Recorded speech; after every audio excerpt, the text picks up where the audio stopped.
Shalom adik-adik, selamat jumpa semuanya.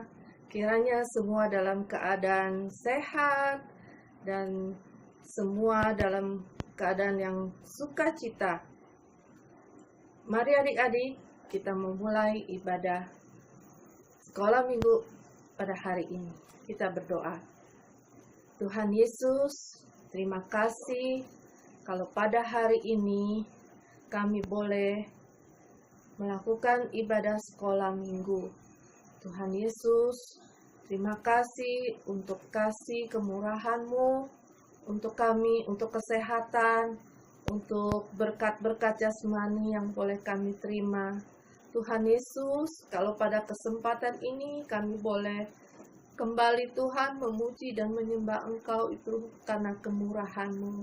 Mari tolong kami semua untuk kami dapat terus bersyukur, untuk kami terus dapat menikmati berkat-berkat-Mu. Terima kasih ya Bapa, kami menyerahkan Tuhan ibadah pada hari ini dari awal sampai akhir ke dalam pimpinan Roh Kudus. Di dalam nama Tuhan Yesus kami mengucap syukur, haleluya, amin. Nah adik-adik, mari semua kita memuji Tuhan.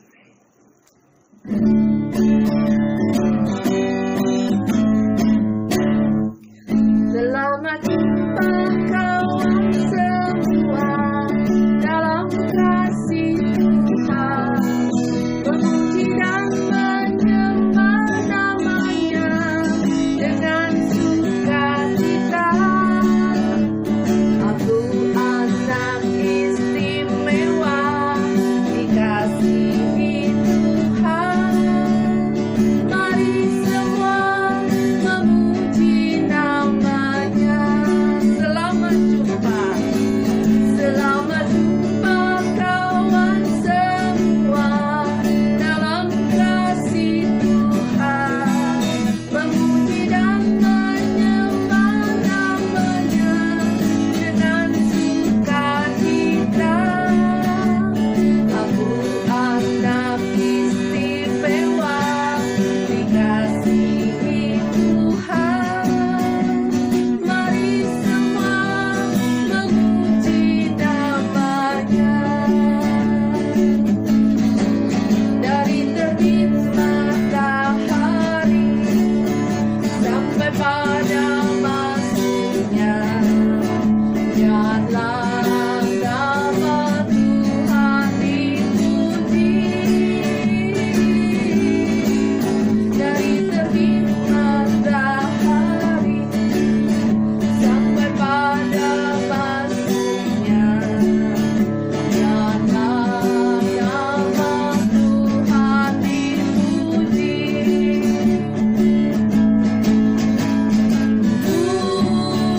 Puji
Biarlah nama Tuhan dipuji, setiap kita boleh hati kita selalu memuji dan menyembah Tuhan.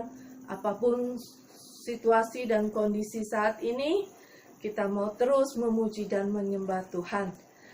Sebelum kita mau mendengar firman Tuhan, Cik Eli mau ajak kita semua menyatakan, ku mau cinta Yesus selamanya.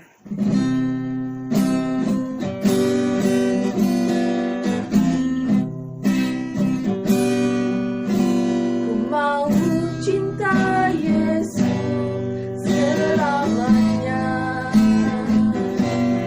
Ku mau cinta Yesus selamanya.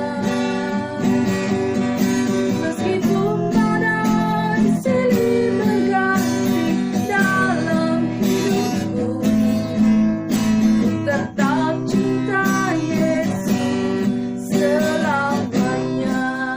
Ku mau cinta Yesus selamanya. Ku mau cinta Yesus selamanya. Meskipun badai silih berganti dalam hidupku, tetap cinta Yesus selamanya. Ya Allah Bapa, ini aku anakmu, layakkanlah seluruh hidupku. Ya Allah Bapa, ini aku anakmu, pakailah sesuai dengan rencanamu.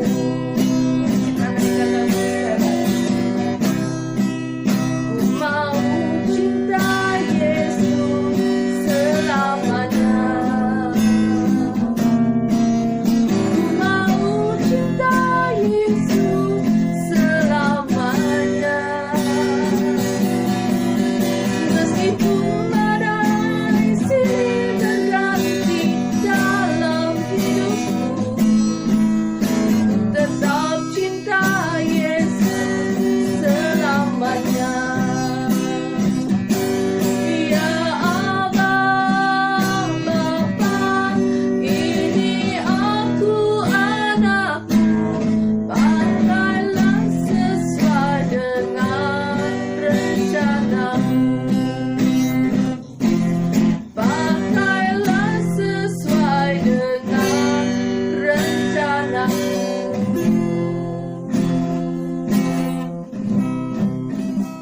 Inilah Tuhan, kerinduan kami boleh tetap mencintai Engkau selama-lamanya. Dalam nama Tuhan Yesus kami mengucap syukur. Selamat mendengar firman Tuhan adik-adik. Shalom adik-adik Gestia Kids, apa kabarnya hari ini? Wah, bersyukur banget nih Cik Clara bisa kembali sapa kalian yang ada di rumah. Nah, teman-teman semua lagi pada liburan sekolah ya? Gimana di rumah? Bosen kah? Seneng kah? Atau mungkin sedih karena walaupun liburan sekolah, kita nggak bisa keluar-keluar dulu.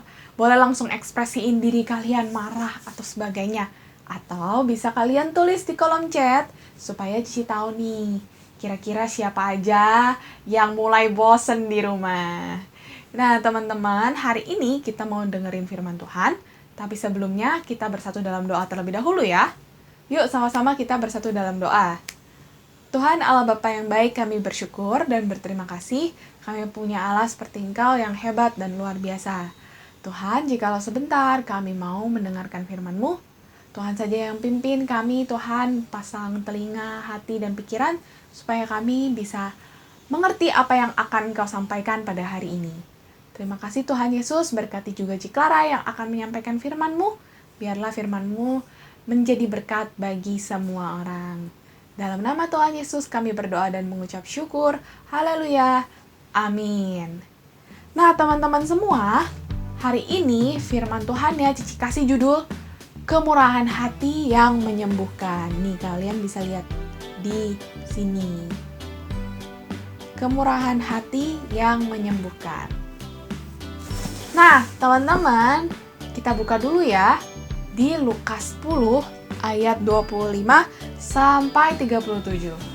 Coba yang punya Alkitab di rumah atau mungkin punya Alkitab di handphone, dibuka dulu Lukas 10 ayat 25 sampai 37.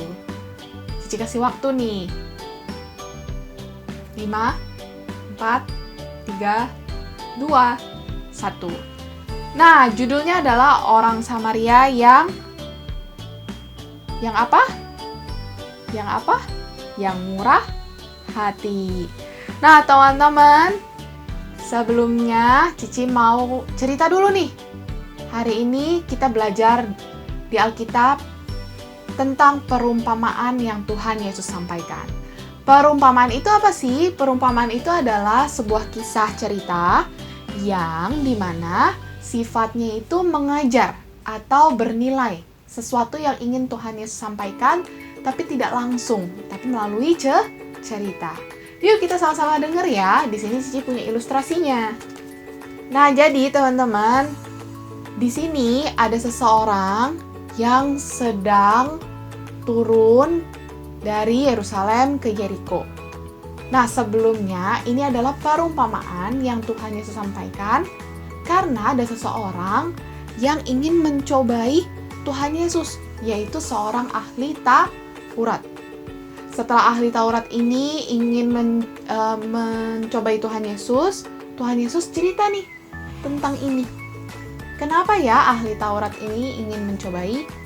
Nah, teman-teman, ahli Taurat ini melontarkan satu pertanyaan yang membuat yang sifatnya itu mencobai Tuhan Yesus, yaitu di ayat yang ke-25. Guru, apa yang harus kuperbuat untuk memperoleh hidup yang kekal? Nah, Tuhan Yesus bilang nih, apa yang tertulis di Alkitab atau di kitab gitu, di hukum Taurat. Yang kamu baca apa? Nah, jawab ahli Taurat ini, kasihilah sama manusia, kasihilah Tuhan Allahmu dengan segenap hatimu, jiwamu, akal budi, dan sesamamu manusia. Terus Tuhan Yesus bilang apa? Di ayat selanjutnya, jawabannya benar, perbuatlah demikian. Tapi,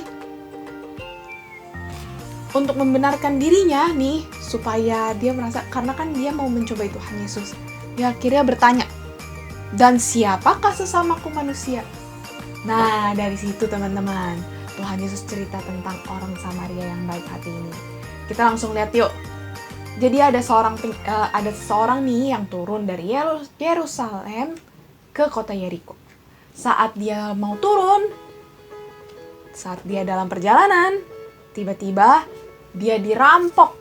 Dia dirampok keras-kerasan. Tuh, kekerasan. Bukan cuma dirampok doang, diambilin doang barang-barangnya, tapi dia ini melalui proses kekerasan oleh orang-orangnya ini. Nah, setelah dia dirampok, dia bahkan cuma ditinggalin baju doang. Bajunya sehelai juga. Pokoknya semuanya diambil. Dan dia ini terluka, teman-teman. Terluka, tak berdaya, menderita. Nah, ketika dia ini menderita, orangnya ini pasti berteriak minta tolong ya. Tolong aku, gitu. Nah, ada seorang nih yang lewat. Orang ini adalah seorang imam.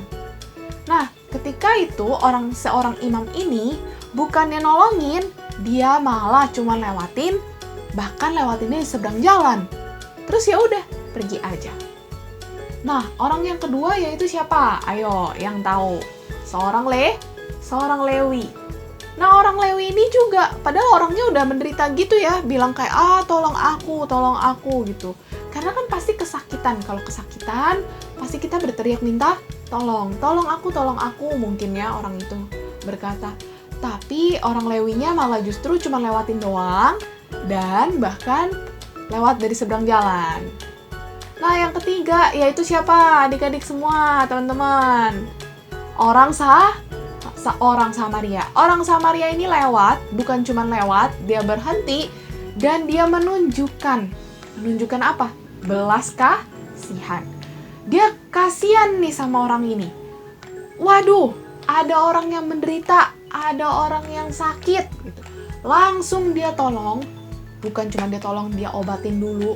Udah dia obatin, dia langsung naikkan ke keledainya dan dibawalah ke penginapan.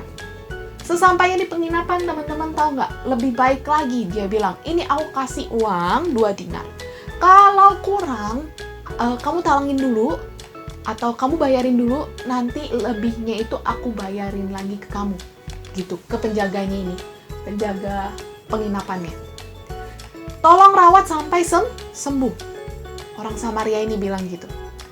Nah, setelah itu teman-teman, kisahnya itu habis, selesai. Terus Tuhan Yesus bercerita lagi, ngomong, nah dari 3 orang itu, siapa yang mengasihi sesamamu manusia? Kata ahli Tauratnya gini, orang yang berbelas kasihan kepada orang itu. Nah, Tuhan Yesus bilang, pergilah dan lakukanlah demikian. Kalian bingung gak sih sebenarnya Tuhan Yesus ini ingin sampaikan apa sih? Kenapa harus melalui perumpamaan? Dan kenapa sesamamu manusia itu harus orang Samaria, bukan imam, bukan Lewi? Nah, kita lihat ya.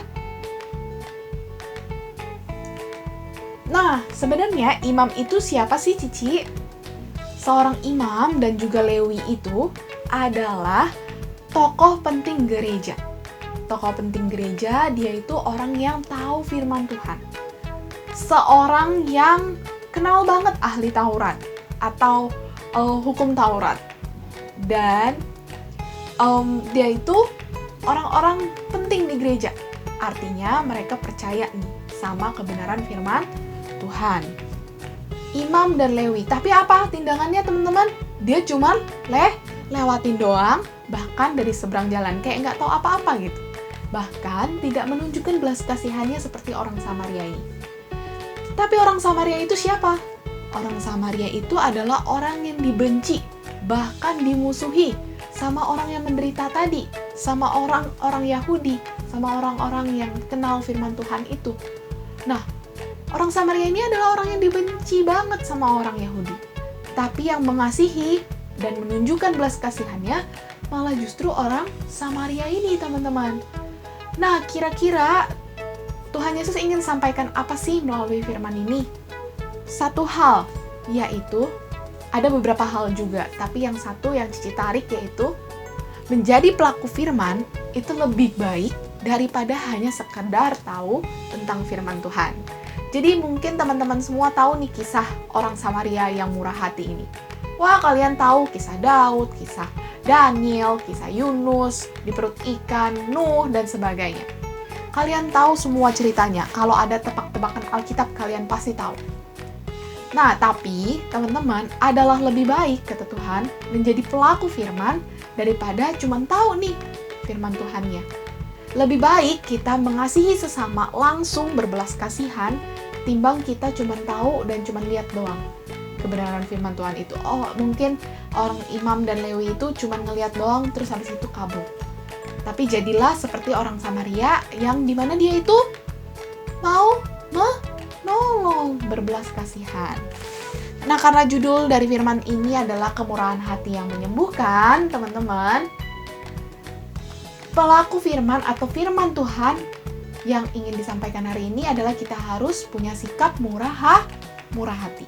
Murah hati itu bisa menimbulkan apa? Menimbulkan kesembuhan, keselamatan, penghiburan, terus apa lagi nih kira-kira teman-teman? Mendamaikan, itu murah hati. Nah, sebenarnya murah hati itu tindakan apa sih dan seperti apa sih?